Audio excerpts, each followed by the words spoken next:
Join us as we explore one of New Zealand's great walks, the Whanganui River, as we paddle 87 kilometers for the next 3 days.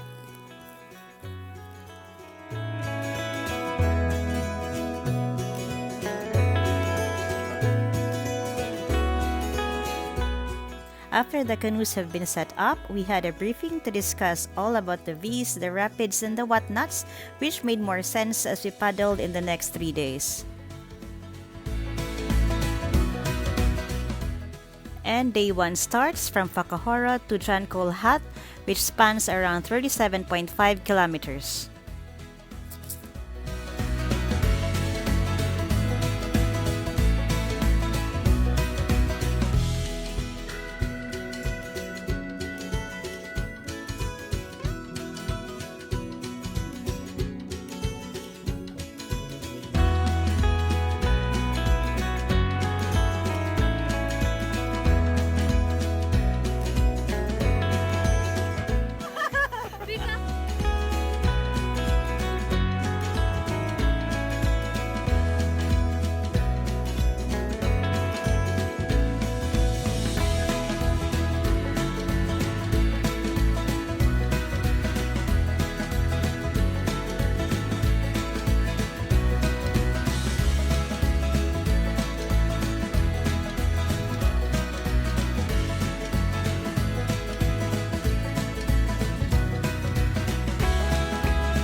Day 2 is from Coull Hut to Tīeke Kāinga with a distance of 29 kilometers and a side trip to Bridge to Nowhere.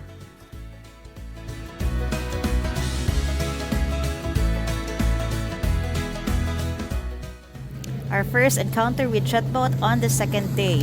Things to do when you are in the middle of the river and the jet boat comes along. First, alert the other canoes. Second, get out of the way and arrange your canoes perpendicular to the river to avoid capsizing in case the current is too strong.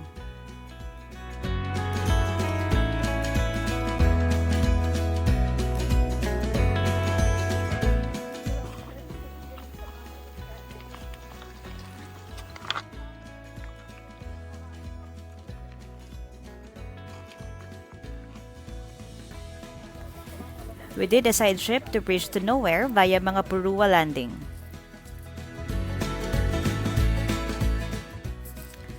All canoes parked and tied up, off we go to a 40-minute one-way walk to Bridge to Nowhere.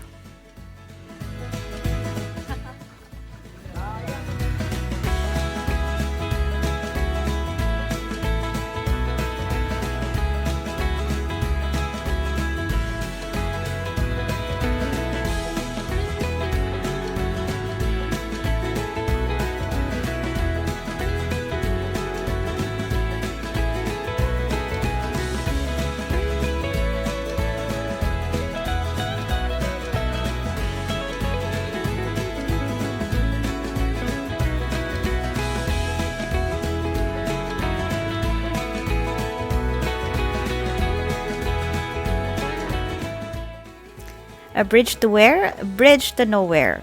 Bridge to Nowhere is basically an abandoned concrete bridge in the middle of the forest with luscious greens and riverbeds at the bottom.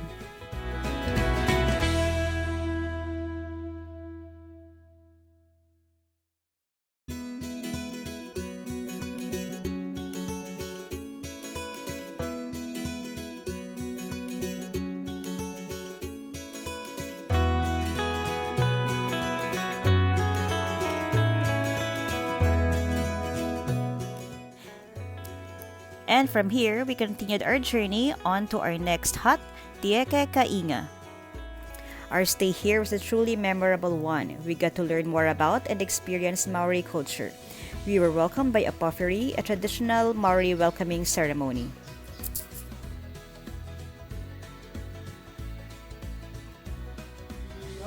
Our friendly ranger also taught us a Maori song, and we did have a sing-along.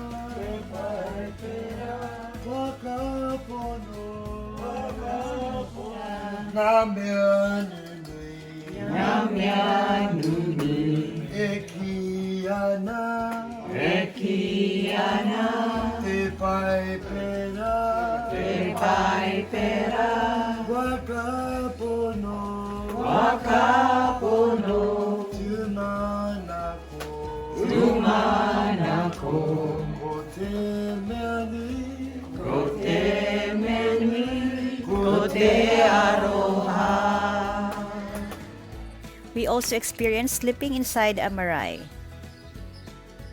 It was also my first time to experience hongi, a traditional Maori greeting wherein people press their noses together.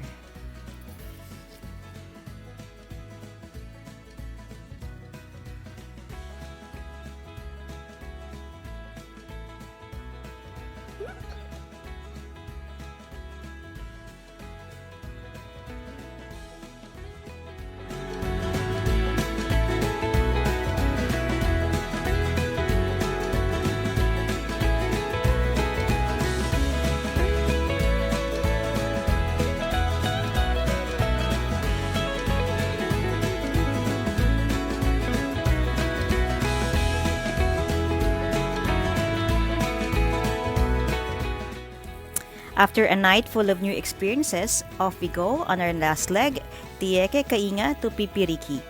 This is a distance of 21 kilometers but is said to have the toughest rapid, famously known as 50-50, 80-20, or 90-10 chances of capsizing.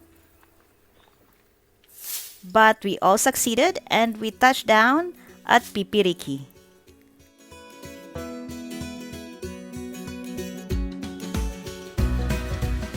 This concludes our 3-day Whanganui River journey adventure. All I can say is that it is definitely one for the books. My key takeaways are: first, be prepared; second, have a buddy canoe if possible. Thank you for watching.